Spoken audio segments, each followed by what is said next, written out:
Hey guys, Matt here from Sales Sniper, and what I'm going to talk to you about today is part of the objection handling matrix.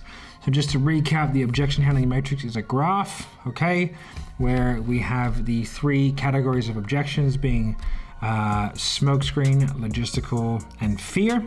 And then on the y-axis, we have think about it, partner, and money. So what I'm going to go through is kind of each block, and then we're going to have a specific way of handling each. Okay, so the first thing that we'll do is we're going to talk about a logistical money objection. So what is a logistical money objection? It's an objection where the person wants to do it, but there is a logistical moving savings in a checking account type scenario where they have to move money around, or there's something that they have to do logistically in order to make that happen. So how do you actually combat that? How do you get over it? How do you get the highest level of commitment? How do you actually confirm that it is a logistical money objection? So step one is getting on the same side of the table and reaffirming their want and need to do the program, but it's simply just logistics that's stopping them from moving forward right now.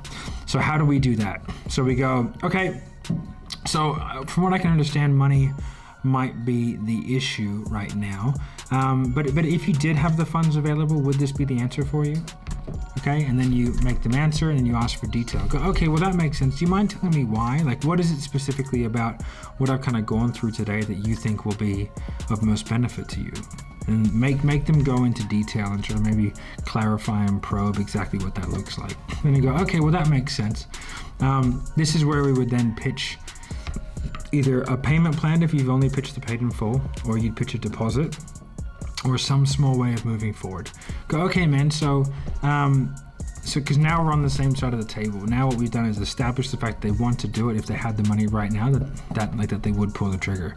So you go, okay, well, so from here, I suppose, like, what are some ways that you think that we can sort of come up with that? You'd be able to find the funding so that you can learn XYZ skills so that you can insert emotional driver here. Like, what are some ways we can do that? And then make them think about it. Maybe make them come up with one or two ways, prompt them. Well, you know, if I was able to offer you a payment plan, would that be of help to you? Okay, do you want to kind of want me to take you through exactly how the payment plans work? Okay, I can do that. Okay, so what we can do is this, and this. Now, usually people proceed with like a 3 or a 4 pay. What's sort of the most appropriate way that you think would be the most reasonable for you? Okay, the 4 pay? Okay, that makes sense. I can do that for you.